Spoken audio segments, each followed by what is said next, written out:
Salut Sarah. Ça va? Ça va et toi? Ouais. On va parler tout de suite des 3 mots que tu as choisis pour te décrire. Est-ce que tu peux nous les donner, s'il te plaît? J'y ai beaucoup réfléchi. Ouais. Mais femme, noire, drôle. Allez, vas-y, tu peux nous les décrire, s'il te plaît? Pourquoi tu as choisi femme? En fait, quand j'ai relu le mail, je me suis dit te décrire. Si je dois parler de moi, la première chose que je dis pour me décrire, c'est que je suis une femme. Enfin, si je dois le préciser. Noire, je pense que c'est important. Et drôle, histoire de dire un truc drôle. Histoire de détendre l'atmosphère, mais simple, en fait. Te complique pas la tête. Donc j'ai réouvert le mail d'Eva et je me suis dit, ok, qu'est-ce qui te décrit? Je me suis dit, femme, noire, drôle. Enfin, si je pense que n'importe qui doit me décrire en 3 mots, je pense que c'est ce qui reviendra. Je pense pas... Sauf quand on veut faire un peu compliqué, qu'on se dit, ouais, nanana, perfectionniste, tout ça. Mais en vrai, si tu dois me décrire à quelqu'un qui ne me voit pas, tu dis, ok, il y a quelqu'un qui doit venir t'apporter, je sais pas, un café ou un colis. Tu vas dire, oui, c'est une femme noire. Peut-être tu diras pas drôle. Mais la première chose que tu vas dire, c'est femme noire. Donc j'ai juste... C'est quoi les modèles avec lesquels tu as grandi quand tu étais petite? Je sais pas, parfois, alors ça va paraître un peu pompeux, mais je dirais Nelson Mandela, tu vois. Là, oui, là c'est un truc, ça me parle. Je me dis, ouais, le mec quand même, je dis, si lui, parfois quand t'es un peu fâché ou tu veux rentrer en guerre, tu te dis, putain, le gars, il a quand même réussi à pardonner. Donc si lui, il a réussi à pardonner, Naïma, toi, tu dois réussir à pardonner, voilà. Ouais. Mais c'est plus voilà, ce genre de personnages ou des personnages de la décolonisation africaine où là je me dis, ouais, eux c'est des gens, ça c'est des vraies personnes qui avaient des convictions, qui sont allés au bout en fait de leurs convictions, quitte à perdre leur vie. J'aimerais bien avoir ce courage. Je pense pas l'avoir, mais ça me parle. Je voulais savoir aussi, c'est quoi tes piliers dans la vie? Mes piliers dans la vie, mes amis, ma famille, ensemble, je pense au même niveau. Ça, c'est fondamental, je pense, pour moi. Je ne peux pas vivre sans. Ensuite, avoir l'impression de servir. Moi, j'ai vraiment besoin d'avoir l'impression de servir. Ça veut dire soit dans mon travail, soit avec mes amis, soit avec ma famille. Si je ne sers à rien, pour l'autre, j'ai l'impression de ne pas exister. Ouais. À je suis moment, active. On aurait pu dire même hyperactive. J'ai été hyperactive. J'ai été hyperactive, ouais. Jusqu'à... En fait, je pense que j'ai appris à être moins hyperactive quand j'ai été vivre en Afrique. Et là, j'ai appris la patience. Et avant, j'en avais pas du tout. Alors, dans le guide du routard pour la Guinée, donc il y avait une citation qui disait « Si l'Afrique est l'école de la patience, la Guinée en est l'université. » Et là, je vous dis, c'est la réalité. Et donc l'Afrique, c'est vraiment l'école de la patience. Donc quand je suis arrivée au Tchad, je me suis dit... je me suis pas dit tout de suite, mais bon, j'étais toujours dans le même mindset. Il faut que ça aille vite, dépêche-toi. Enfin, moi, il faut que ce soit efficace, il faut que ça dépote. Il faut produire, il faut aller vite, il faut rentabiliser le temps. On ne sait jamais quand est-ce que ça s'arrête, il faut rentabiliser. Et à un moment, je me suis dit, ah ouais, je vais devenir folle. Si je reste dans ce mindset-là, je vais sûrement devenir folle, je vais faire une rupture d'anévrisme. Mais c'est circonstancié, c'est-à-dire que tu es capable d'avoir cette patience quand tu es dans un contexte où il faut l'avoir, mais en France, est-ce que tu as exporté, est-ce que tu es venu avec ta patience? Ouais, ça c'est... je suis ouais. Et je suis très contente de ça. C'est pas mal ça. Je suis très contente. Il y a beaucoup de choses que j'ai appris pendant mes 7 années d'expatriation, dont la patience, le lâcher-prise. Ça, j'ai appris aussi beaucoup. Le fait de ne pas être en contrôle. En fait, en Occident, on vit beaucoup, on contrôle tout. Tout est contrôlé, tout est surcontrôlé. Et on a l'impression d'avoir la maîtrise de tout. Et en fait, quand tu arrives en Afrique subsaharienne, même en Afrique, je peux dire même au Maghreb, parce que c'est exactement les mêmes choses, les mêmes sujets, rien n'est contrôlable. Et eux, ils sont conscients en fait de la vacuité de l'homme et de cette impossibilité en fait à tout contrôler. Donc le Inch'Allah, il prend tout son sens. Après, bien sûr que j'ai des retours en arrière où parfois j'ai l'impression d'être en capacité de tout contrôler. Et puis très vite, je me dis, lâche l'affaire. Comment tu as poursuivi ta scolarité en étant quasiment toujours la meilleure, en tout cas dans tout le secondaire? Comment ça s'est passé ça?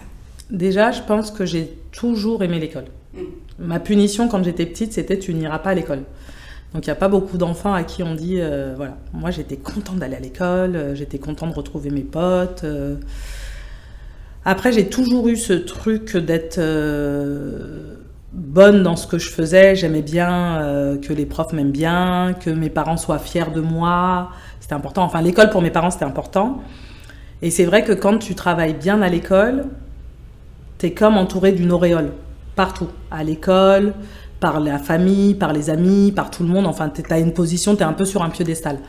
Donc je pense que ça devait me convenir beaucoup quand j'étais petite. Et puis, et après, ça a perduré. J'ai eu un accident quand j'avais 4 ans. Donc du coup, je me suis brûlée au 3e degré. Et là, je pense que ça a été encore plus fort, ce besoin d'être... je sais pas si je cherchais à être la meilleure. Non, je fais style la meuf pas arrogante, mais en vrai, j'ai toujours voulu être la meilleure. Je pense que c'était totalement ça. Mais l'idée, après mes brûlures, je pense, parce qu'avant mes brûlures, j'étais déjà compétitive, j'aimais la compète, j'aimais gagner, voilà. Mais j'aimais pas qu'on triche. À 4 ans déjà ? Ouais, j'ai toujours aimé. Tu te souviens de ça ? Bah, c'est ce qu'on dit. Moi, je m'en souviens pas, c'est ma famille qui me dit oui, fallait que tu gagnes, fallait que tu y arrives, fallait que tu montes, fallait que je grimpe partout. Dès qu'il y avait un obstacle ou un défi à relever, je le faisais. Je précise juste que, là, quand on parle de ton accident, c'était un gros accident. C'était pas... c'est un gros accident. Ah oui, c'est un gros accident. J'ai été brûlée au 3e degré sur les 2/3 du corps. Voilà. J'ai passé 1 an à l'hôpital. Et j'en suis sortie avec des marques sur le corps un peu partout. Et du coup, pour revenir sur cet accident, c'est que déjà, à ce moment-là, il y avait ce truc d'être la meilleure. Donc là, pareil, le feu, c'est encore ce truc de je sais pas comment ça fonctionne, attends, je vais voir comment ça fonctionne. Ah bah si je joue avec un briquet, à 4 ans, j'avais quand même 4 ans, donc après, mes habits ont pris feu. Mais voilà, du coup, j'ai passé 1 an à l'hôpital, dans un hôpital militaire. On m'a fait des greffes, on m'a soignée. J'ai été faire des cures à Saint-Gervais. Donc ouais, c'était quand même... moi, je m'en souviens pas. J'ai pas de souvenir de l'accident, j'ai pas de souvenir des soins. De la convalescence ? Non, j'ai quelques bribes, j'ai quelques moments... pas de l'accident, mais de l'après, de la convalescence, de la sortie de l'hôpital. Mais surtout, ce qui était le plus important, c'était que je retournais à l'école et que j'avais pas perdu d'année, vu que j'avais 1 an d'avance. D'accord. Du coup, les 1 an passés à l'hôpital, quand je suis arrivée, je suis rentrée en... T'étais à 0, quoi. J'étais à 0. Okay. Donc voilà, et on avait déménagé et tout. Donc ça, pour mes parents et pour moi, c'était très bien. Ensuite, mon père, vu que j'ai grandi avec mon père a fait en sorte que je ne sois pas différente des autres. En fait, pour lui, il me disait, t'es comme tout le monde. Donc je m'habillais comme tout le monde, on n'a jamais caché mes cicatrices, je faisais les mêmes activités que tout le monde. Mais je pense que ou peut-être de manière inconsciente, mon père m'a imposé, en fait, d'être la meilleure. Déjà, on devait être les meilleurs, parce qu'on était les filles Barry, donc on est ses filles, donc forcément, on doit être les meilleurs. Mais en plus, moi, je devais faire un effort en plus d'acceptation par les autres. Et du coup, tu m'avais raconté une anecdote sur ce que ton père, il disait, le choix de tes amis. T'avais un choix... Mon père, il était très élitiste, je pense, mais il avait compris aussi que la cité, ça pouvait nous bouffer. Donc je dis ça rétrospectivement, j'ai 42 ans aujourd'hui, sur le coup, moi après tout ce que mon père disait, ça me paraissait normal. Donc. Mais en gros, j'avais pas le droit de choisir mes amis. Mes amis, il fallait qu'ils soient parmi les 5 premiers de la classe. S'ils n'étaient pas les 5 premiers de la classe, ils pouvaient pas. Donc quand les amis venaient taper à la porte, bonjour, on vient chercher Naïma, mon père il disait bonjour, comment tu t'appelles ? Alors les gens donnaient leur nom, t'es combien de la classe ? Et donc les gens donnaient leur rang, et mon père disait, ok, si tu veux jouer avec ma fille, il va falloir que tu sois meilleure à l'école. Parce que ma fille, elle peut pas jouer avec des gens qui sont pas bien à l'école. Et donc voilà, et j'ai une de mes meilleures amies d'enfance, que j'ai connue en CE1, qui s'appelle Alinda. Et elle, j'avais 2 meilleures amies, j'avais Clotilde et Alinda, c'était mes zipotes, on venait chercher, on était toujours ensemble et tout, pour aller à l'école. Et Alinda, elle travaillait pas bien à l'école. Et mon père lui avait mis la pression. Et donc, elle m'a dit des années après, on avait peut-être une 30aine d'années, elle est devenue avocate, Alinda. Et elle m'a dit, mais tu sais, c'est grâce à ton père. Parce qu'en fait, j'avais tellement la pression qu'ils me disent que je pouvais plus jouer avec toi et qu'ils me demandent l'école. En fait, il m'a fait savoir la valeur de l'école. Et donc, elle s'est mise à bien travailler à l'école. Parce qu'elle se disait, si je retape et que le père, il ouvre et que je lui dis pas que je suis première de la classe, il va être fâché. Et donc, voilà. Donc, ça a eu aussi des bénéfices. Mais oui, j'avais pas le droit de jouer avec des gens qui n'étaient pas parmi les premiers. Mais je pense que ça nous a préservé aussi de faire des bêtises ou de tomber dans les problèmes de la cité, je pense. Ouais, il a bien planté le décor parce que après, quand même tout le collège quasiment t'as été seule. Oui. Enfin, je veux dire seule, sans ton père. Donc là, il faut quand même tenir le coup, je trouve. C'est en plus l'âge le plus bâtard. Hein. Les années début d'adolescence, c'est dur. Enfin, je trouve que c'est le moment où tu peux vraiment te laisser embarquer par des histoires, tu vois. Et puis c'est l'âge où les enfants sont très méchants quand même, je trouve. Donc il y a tout ça, mais toi, t'as réussi à tenir bon, et après, t'es allée au lycée à Paris. Ouais, mais il n'y a pas que moi. On était 4. Ouais. On était 4 et on a tous filé droit. Donc, je peux pas dire, oui, c'est moi, Naïma Bari, qui ai réussi. Je sais pas quelle graine mon père il nous a inculqué, mais à partir de mes 12 ans, il a commencé à faire des allers-retours entre la Guinée et la France, donc à partir souvent. Donc nous, on était un peu livrés à nous-mêmes avec... j'avais une grande sœur qui avait peut-être 19 ans à l'époque, donc moi j'en avais 12. Et donc c'était elle un peu qui gérait, c'était pas elle un peu, c'était elle qui gérait le foyer, donc on était tous les 4. Mon père, il a eu l'appel, là, comme je pense, de tous les diasporas. La Guinée s'était ouverte, après des années de dictature, faut aller reconstruire le pays. Donc il est revenu, et donc il partait souvent. Mais on a filé droit, on n'a pas été happé par la cité. Mais il ne vous laissait pas trop dedans aussi, tu me disais. Oui, il ne nous laissait pas dedans. Les moments de... En gros, on n'avait pas le droit de... Donc, il fallait jouer avec les enfants qui étaient les meilleurs de la classe. On n'avait pas le droit de sortir à des heures indues. Donc, des heures indues, c'était après, quand il faisait l'hiver, après 17h, et l'été, après 20h. Donc, de toute façon, ça ne te permet pas de trop traîner. Ensuite, les week-ends et les vacances, on les passait pas dans la cité. Donc, on n'était jamais en errance où là, tu vas te mettre à faire des bêtises. Voilà, les week-ends, on partait chez des oncles, chez des tantes, chez je sais pas qui, mais en tout cas, pour nous sortir de la cité, c'était souvent à Paris. Donc, il n'y a pas eu ce blocage que les jeunes de mon âge avaient, ou les jeunes ont aujourd'hui, entre le périphérique, de l'autre côté du périphérique, où ils se disent, bah, là-bas, je connais pas. Moi, on était dans les cafés guinéens. Voilà, mon père était quelqu'un de très, très sociable, très engagé politiquement aussi pour la Guinée. Donc, du coup, il y avait toujours des discussions politiques dans les bars, dans les trucs. Les vacances, on partait chez des oncles, chez des tantes, ou quand ma mère est partie vivre aux États-Unis, on allait aux États-Unis l'été. Donc, on n'était vraiment pas dans la cité, on n'était pas consciente de ce qui s'y tramait. Et mon père n'avait pas le profil socio-professionnel des gens de la cité. Donc mon père a été à l'université. Au départ, il était enseignant quand il habitait en Côte d'Ivoire. Alors que la majorité des gens sont de milieux plus modestes, ils n'étaient pas forcément lettrés, donc il y a une démarche qui était haute. Mais mon père, c'était le gendarme de la cité, il mettait des coups de pression à tout le monde. Toi, qu'est-ce que tu fais là? T'es pas à l'école? Ah, mais toi, qu'est-ce que tu fais en dehors? Rentre chez toi, si je te vois. Enfin bon, il embrouillait tout le monde dans la cité. C'était clair, Monsieur Barry, il passait, il t'embrouillait. C'est clair que tu filais droit. Hein. Moi, j'ai connu le père de Naïma.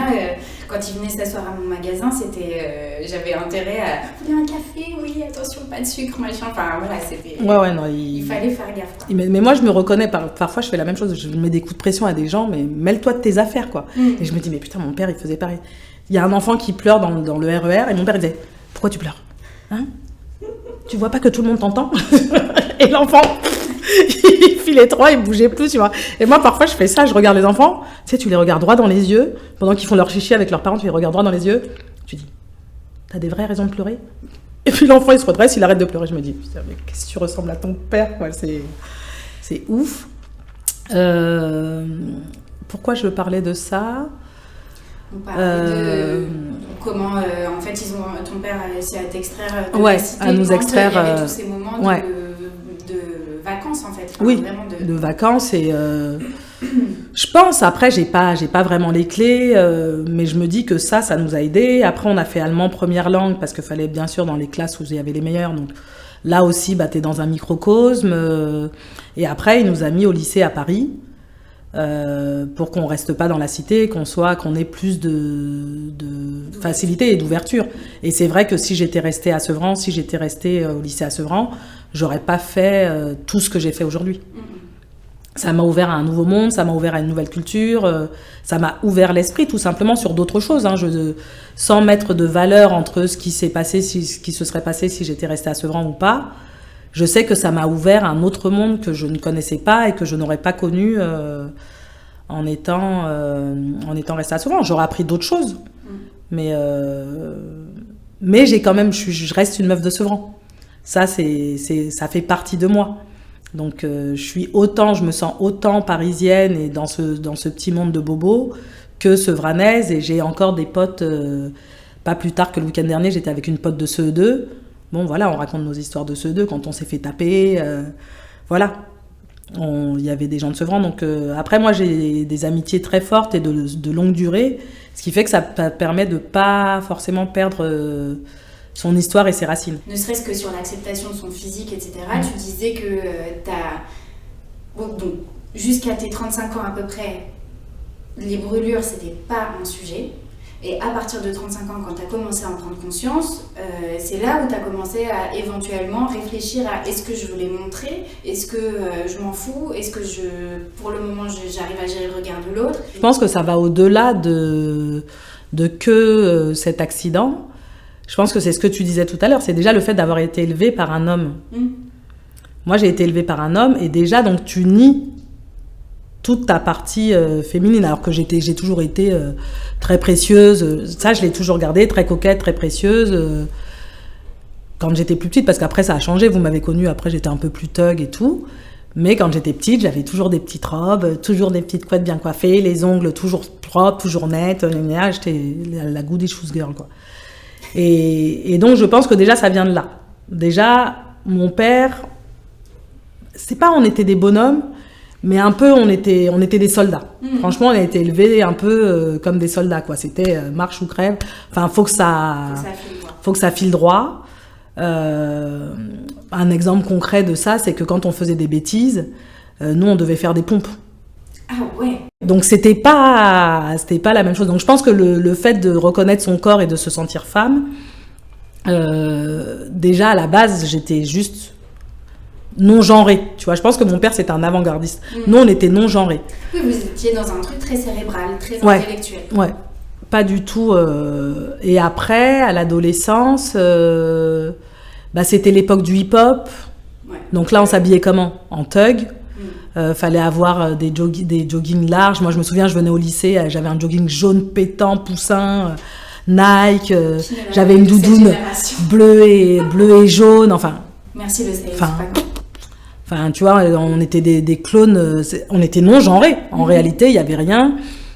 Après, oui, les filles, elles avaient le droit de mettre des petits bodys, des petits t-shirts moulants, avec un caleçon, par contre, qui sort. Fallait que le caleçon, il sorte, tu vois. Donc voilà, je ne sais pas si j'étais très féminine à l'adolescence et post-adolescente. Mais en tout cas, mais j'avais que des potes mecs. Mais parce que j'avais un caractère qui faisait que j'étais trop brute de décoffrage aussi pour m'entendre. Les filles, je les heurtais très vite. J'avais des copines. J'ai toujours eu des copines, mais mon crew, c'était plus des mecs. Parce que j'aimais bien tailler, j'aimais bien me moquer. J'aimais bien quand c'était simple, en fait. Mais après, en grandissant, tout doucement, tu vois, de la bande de mecs que j'avais, j'ai eu une bande de copines. Tu vois, et aujourd'hui, j'ai une bande de copines, mais ça s'est fait, oui, autour de mes 30 ans. Mais par exemple, moi, jusqu'à 30 ans, je me maquillais pas, j'avais pas de maquillage. Je me suis maquillée, j'ai acheté du maquillage pour la première fois quand je suis partie au Tchad. Parce que je me suis dit, tu vas vivre en Afrique, les gens, ils se maquillent. Tu vas être invitée à des soirées, à des trucs. Donc, j'ai appelé ma petite sœur, qui, elle, est vraiment girly. Et du coup, elle m'a accompagnée à acheter un petit peu de rouge à lèvres, un mascara, pour que je sois un peu plus féminine. Mais je pense que c'est vraiment arrivé petit à petit, je pense de par mon éducation, et peut-être... Mais j'ai du mal à dire que c'est lié à mon accident, parce que malgré tout, j'ai toujours été, après, j'ai toujours mis des robes moulantes. Enfin, j'ai toujours adoré mon corps. Je me sens... Alors, vous allez dire, je me la raconte, mais moi, je trouve que je suis bonne. Moi, je me sens bonne. Je me regarde et je me dis, meuf, t'es trop bonne. Tu vois, les gens, ça les fait toujours rire, mais c'est vrai. Ça veut dire que je verrais une meuf qui a mon corps. Moi, j'aime mon corps. C'est tout ce qu'on veut entendre. Moi, j'aime mon corps. Voilà. Donc, c'est mon délire. Après, il y a des gens qui aiment... Tu vois, par exemple, Simon, il va pas trouver que je suis bonne parce que lui, il aime bien les meufs un peu plus filiformes et tout. Moi, j'ai trop de boules. Moi, j'adore mon boule. Voilà. Donc, tu vois, je sais pas si c'est vraiment lié à l'accident ou si c'est lié... Non, mais je sais pas, c'est plus sur l'identité féminine. C'est-à-dire que tu sois en accord avec ton corps, c'est une chose, mais l'identité d'être une femme, c'est pas la même chose que... Mais je pense que c'est beaucoup lié déjà au corps, parce que de se sentir bien, de se sentir bien dans son corps. Je pense que justement, et c'est là où peut-être que je serais pas une femme, parce que les femmes, elles ont toujours des complexes en fait. Beaucoup de femmes ont des complexes par rapport à leur corps, parce que et j'ai une pote qui m'avait dit ça justement, et c'est elle qui a relevé ce sujet, parce que quand je lui ai dit ça, je lui ai dit moi je me trouve trop bonne. Elle m'a dit tu dois être la première femme qui se sent à l'aise avec son corps. Et je lui dis mais en fait, vous avez été... les magazines, c'est terrible. La télé, vous aviez des personnes en qui vous essayez de vous refléter. Quand tu es une femme noire, en réalité... grandie en France, bah, tu n'as pas de référence. Non. Je me dis que ça a aidé aussi à pas me dire « Ah, je suis trop grosse, faut que je fasse attention de maigrir. » Après, j'ai une chance d'avoir un corps athlétique, d'avoir toujours fait du sport, de pas avoir de pas être gourmande. Mais du coup, j'ai jamais eu de problème de poids. Moi, c'était plus à l'inverse, mais des problèmes de poids. Déjà, juste ça, juste cette notion de problème de poids. Ton poids, c'est ton poids. Enfin, l'essentiel, c'est que tu sois en bonne santé. Pour moi, c'est ça qui compte. Donc après, si bien sûr, moi, la santé, c'est le plus important. Tu peux être gros, maigre et tout. L'essentiel, c'est que tu manges bien, que tu te maintiennes en grosse santé. Chacun, après, a sa physionomie. Il y a des gens qui seront jamais minces. Et il y a des gens qui seront jamais grosses. Et du coup, donc tu as grandi essentiellement avec ton père. Tes parents, ils se sont séparés, t'avais quel âge ? J'avais 4 ans. Donc au moment où je me suis brûlée. Au moment de l'accident. Et donc ta mère... Ils étaient en instance de divorce au moment où moi je me suis brûlée. Et donc ta mère est partie aux États-Unis ? Pas tout de suite. Ma mère, elle est d'abord rentrée en Guinée. Elle est rentrée en Guinée après leur séparation. Elle s'est remariée et après elle est partie vivre aux États-Unis. Donc elle est arrivée aux États-Unis en 88. Donc moi j'avais 7 ans. Voilà.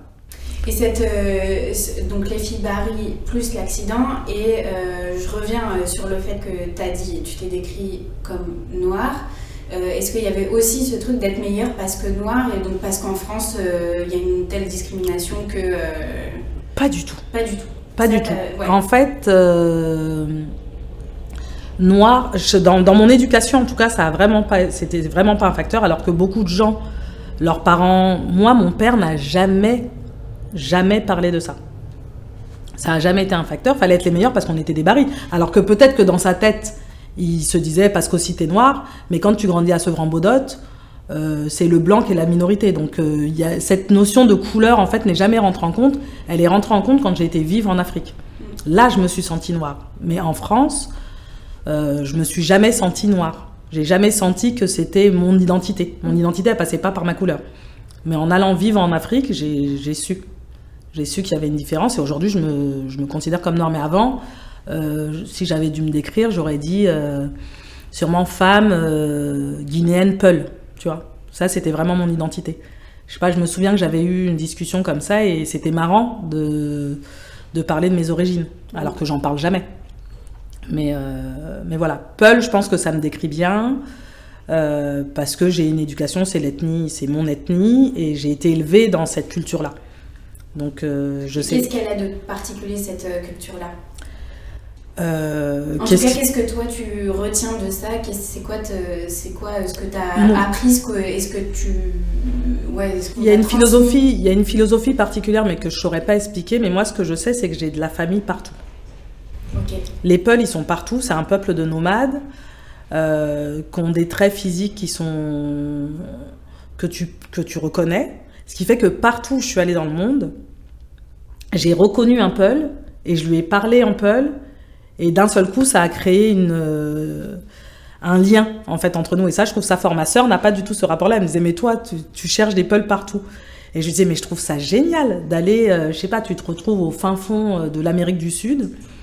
Là, tu vois un noir, tu regardes ses traits, tu te dis non, lui là, c'est mon cousin quelque part. Je vais, je dis bonjour en peul, donc c'est Djarama, et le mec te répond, et là, les yeux s'écarquillent, et ça y est, tu t'es fait un pote. Je pense que c'est la même chose avec les juifs, où finalement, tu peux être invité à n'importe quel Shabbat, n'importe où tu es dans le monde. Bah là, c'est la même chose. T'as de la famille partout. Après, on va pas rester forcément potes, mais juste le fait de se reconnaître.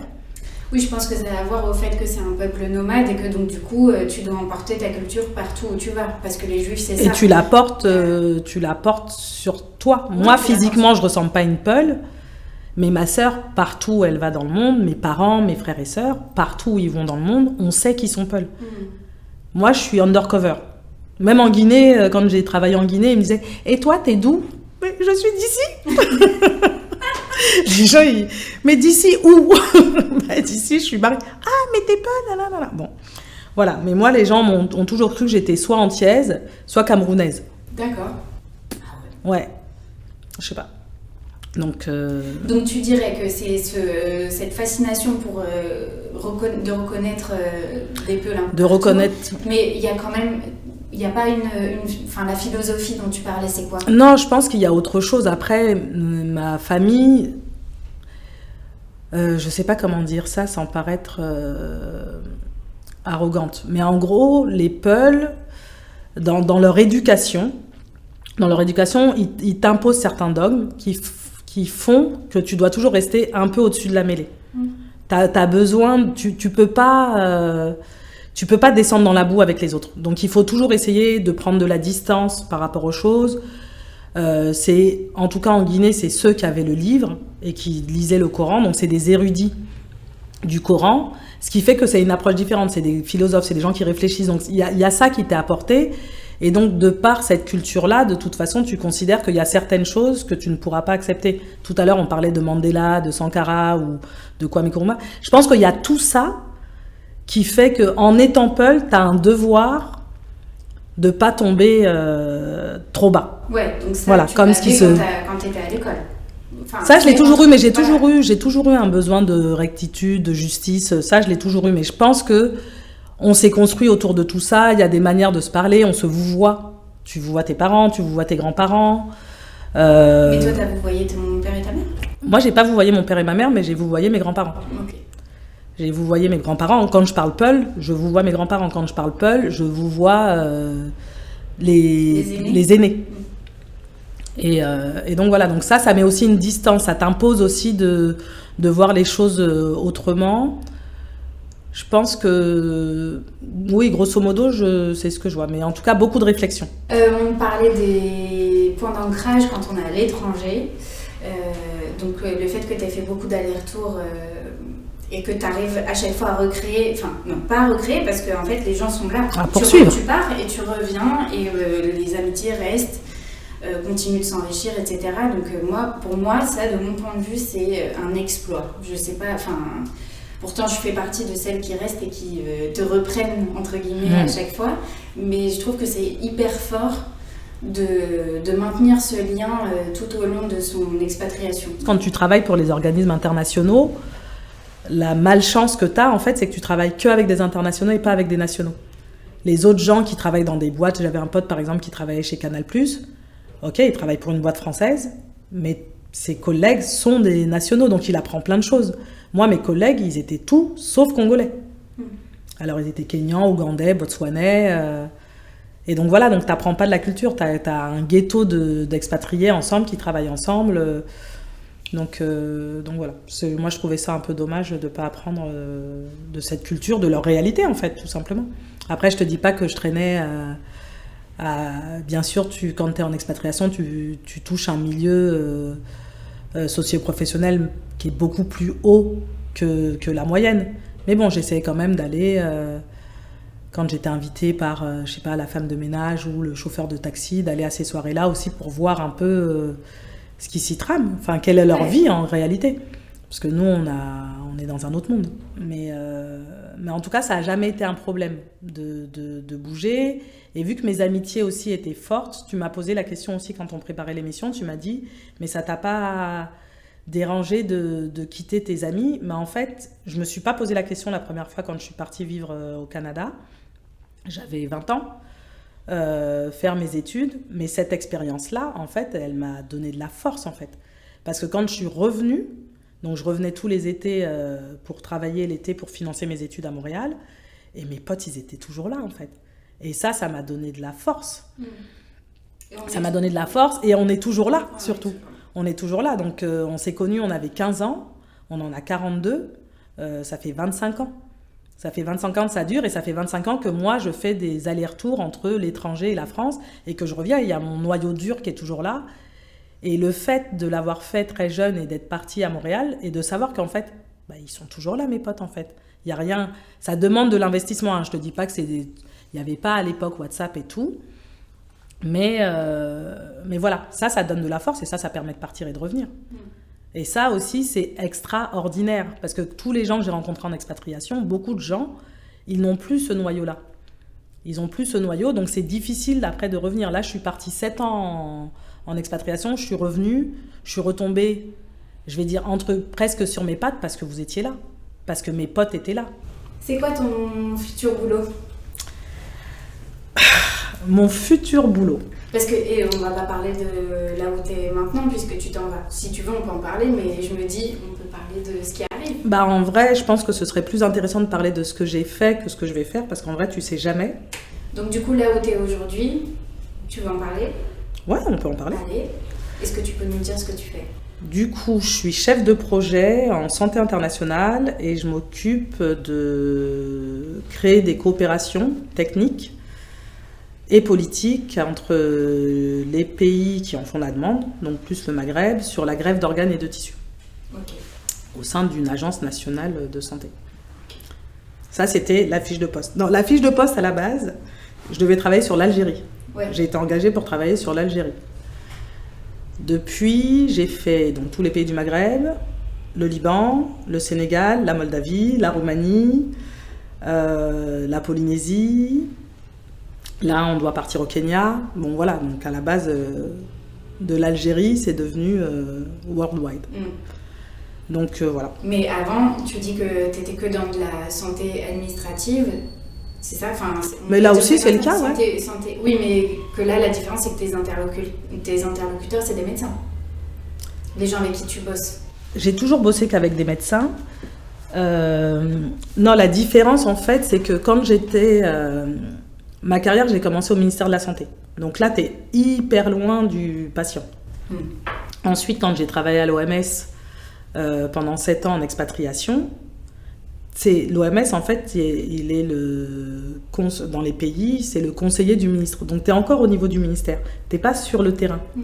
Donc, les bénéficiaires, vraiment, tu ne les vois pas. Toi, moi, je fais du papier, mais là non plus, je ne les vois pas, les bénéficiaires. Sauf que tous les jours, j'ai des gens...